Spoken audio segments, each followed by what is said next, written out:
Di tengah bara konflik Timur Tengah yang terus meluas, sebuah pernyataan mengejutkan muncul ke permukaan bukan dari Israel, bukan pula dari Amerika Serikat, melainkan dari negara-negara Arab sendiri. Untuk pertama kalinya dalam eskalasi ini, negara-negara di kawasan Teluk secara terbuka mengisyaratkan kemungkinan yang selama ini hanya dibicarakan di balik layar untuk bergabung dalam konfrontasi melawan Iran. Situasi ini bukan sekedar dinamika politik biasa, ini adalah titik balik yang berpotensi mengubah peta konflik kawasan secara drastis. Selama berminggu-minggu terakhir, serangan demi serangan yang dikaitkan dengan Iran terus mengguncang kawasan. Ketegangan meningkat, kekhawatiran meluas, dan kesabaran negara-negara Teluk perlahan mulai habis. Di tengah situasi yang semakin panas, para menteri luar negeri dari negara-negara Arab dan Islam berkumpul di Riyadh, ibu kota Arab Saudi. Pertemuan ini bukan sekedar forum diplomatik biasa, tetapi menjadi panggung penting untuk menentukan arah sikap kolektif terhadap Iran. Sorotan utama datang dari Menteri Luar Negeri Arab Saudi, Faisal bin Farhan Al Saud, yang menyampaikan pesan tegas bahkan bisa disebut sebagai peringatan terbuka kepada Teheran. Dalam pernyataannya, ia menegaskan bahwa Iran harus menyadari satu hal penting. Kerajaan Arab Saudi dan para mitranya memiliki kemampuan yang signifikan dan kesabaran mereka bukan tanpa batas. Pernyataan ini bukan sekedar retorika diplomatik.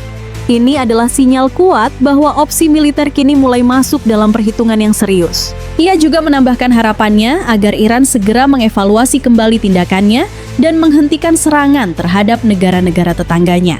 Namun pertanyaannya adalah, apakah ini benar-benar sesuatu yang baru atau justru ini hanyalah pengungkapan dari sesuatu yang selama ini sudah ada tetapi disembunyikan? Banyak pengamat menilai bahwa sikap negara-negara Arab terhadap Iran memang telah lama berada dalam ketegangan yang terpendam. Persaingan geopolitik, perbedaan ideologi, hingga perebutan pengaruh di kawasan telah menciptakan jurang yang dalam. Konflik di berbagai wilayah mulai dari Yaman, Suriah, hingga Lebanon seringkali menjadi cerminan dari rivalitas panjang ini. Conflict began more than 2 weeks ago. GCC leaders have been at pains to stress they would defend their territories but not attack Iran. But the targeting of their critical energy infrastructure is putting relations between Iran. Pernyataan keras yang muncul dari Riyadh menunjukkan bahwa kekhawatiran terbesar jika negara-negara Arab benar-benar mengambil langkah militer, dan jika langkah itu dilakukan bersama dengan Israel dan Amerika Serikat, maka kita tidak lagi berbicara tentang konflik terbatas. Kita sedang menyaksikan potensi terbentuknya blok besar yang bisa menyeret seluruh kawasan ke dalam perang skala luas. Pertemuan para menteri luar negeri di Riyadh sendiri diperkirakan akan menghasilkan pernyataan bersama yang menegaskan sikap kolektif terhadap Iran. Jika pernyataan itu benar-benar dikeluarkan, maka ini akan menjadi sinyal resmi bahwa dunia Arab sedang bergerak menuju posisi yang lebih konfrontatif. Di tengah keputusan itu, kritik keras datang dari analis politik Arab Saudi, Sa'ad bin Faqih, terkait sikap sejumlah negara Arab dalam konflik kawasan.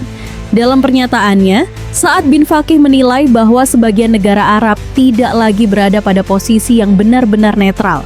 Ia menyebut, dalam praktiknya, negara-negara tersebut justru telah menjadi pelindung kepentingan Amerika Serikat dan Israel.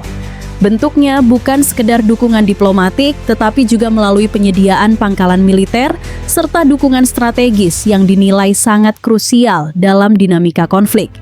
Menurutnya, realitas ini tidak bisa lagi disembunyikan di balik narasi netralitas. Ia menegaskan bahwa ketika sebuah negara membuka wilayahnya untuk kepentingan militer pihak tertentu, maka secara tidak langsung negara tersebut telah mengambil posisi yang jelas dalam konflik. Pernyataan ini menambah panjang daftar kritik terhadap sikap politik dunia Arab yang dinilai semakin terpecah. Di tengah harapan solidaritas regional, justru muncul tudingan bahwa sebagian pihak lebih memilih kepentingan geopolitik dibandingkan persatuan kawasan. Lebih jauh, Sa'ad bin Faqih juga mengingatkan bahwa sikap seperti ini berpotensi memperdalam krisis kepercayaan di antara negara-negara Arab sendiri. Ketika satu pihak dianggap berpihak, maka dampaknya bukan hanya pada konflik eksternal, tetapi juga pada hubungan internal dunia Arab yang semakin rapuh. وليس لنا حجة أن نحتج على ليس لنا عذر أن نحتج على إيران، بس أنت قاعد تحط قواعد أمريكية وتعطي تسهيلات لأمريكا تعبي لها بنزين وتعطيها ذخيرة. Dalam perspektif Islam, di tengah dinamika geopolitik dunia, Islam saat ini sebagian orang mulai mengaitkan peristiwa-peristiwa yang terjadi dengan tanda-tanda akhir zaman. Salah satu yang sering dibicarakan adalah hubungan antara negara-negara Arab, termasuk Arab Saudi, dengan pihak yang selama ini dianggap sebagai lawan umat Islam, yaitu Yahudi atau Israel. Dalam beberapa riwayat, Rasulullah menggambarkan bahwa menjelang akhir zaman akan terjadi perpecahan di tubuh umat Islam. Perselisihan bukan hanya terjadi karena perbedaan pemahaman, tetapi juga karena kepentingan politik, kekuasaan, dan dunia. Bahkan disebutkan bahwa kaum muslimin bisa saling berhadapan, sementara musuh mereka justru mendapatkan celah dari perpecahan tersebut. Sementara itu, isu Palestina yang selama ini menjadi simbol persatuan umat, terkadang tidak lagi menjadi prioritas utama dalam kebijakan politik sebagian pihak. Hari ini, sebagian pengamat melihat adanya tanda-tanda ke arah itu. Ketika hubungan diplomatik, kerjasama militer, atau kesepakatan strategis mulai terjalin antara sebagian negara Arab dengan pihak yang selama ini berkonflik dengan umat Islam, muncul pertanyaan besar. Apakah ini bagian dari skenario besar yang telah diisyaratkan dalam hadits? Lebih jauh lagi, konflik di berbagai wilayah seperti di Timur Tengah memperlihatkan kondisi yang semakin kompleks. Ada situasi di mana sesama negara Muslim justru saling berhadapan, baik secara langsung maupun melalui aliansi. Sementara itu, isu Palestina yang selama ini menjadi simbol persatuan umat terkadang tidak lagi menjadi prioritas utama dalam kebijakan politik sebagian pihak. Dalam kacamata keimanan, hal ini sering dihubungkan dengan peringatan Rasulullah bahwa umat Islam suatu saat akan seperti buih di lautan. Jumlahnya banyak tetapi lemah karena cinta dunia dan takut mati. Perpecahan dan hilangnya kepercayaan serta berpalingnya sebagian dari prinsip-prinsip persaudaraan Islam menjadi tanda yang patut direnungkan. Namun penting untuk dipahami bahwa menafsirkan peristiwa politik sebagai tanda kiamat bukanlah perkara sederhana. Para ulama selalu mengingatkan agar umat tidak mudah memastikan atau mengklaim suatu kejadian sebagai tanda pasti tanpa dasar ilmu yang kuat. Yang lebih utama adalah mengambil pelajaran, memperkuat iman, menjaga persatuan, dan tidak terjebak dalam kebencian yang memperdalam perpecahan.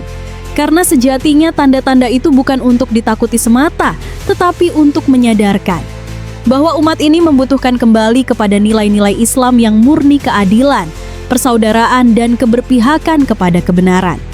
Dan mungkin pertanyaan yang paling penting bukanlah apakah ini tanda kiamat, tetapi sudahkah kita memperbaiki diri sebelum semuanya benar-benar datang?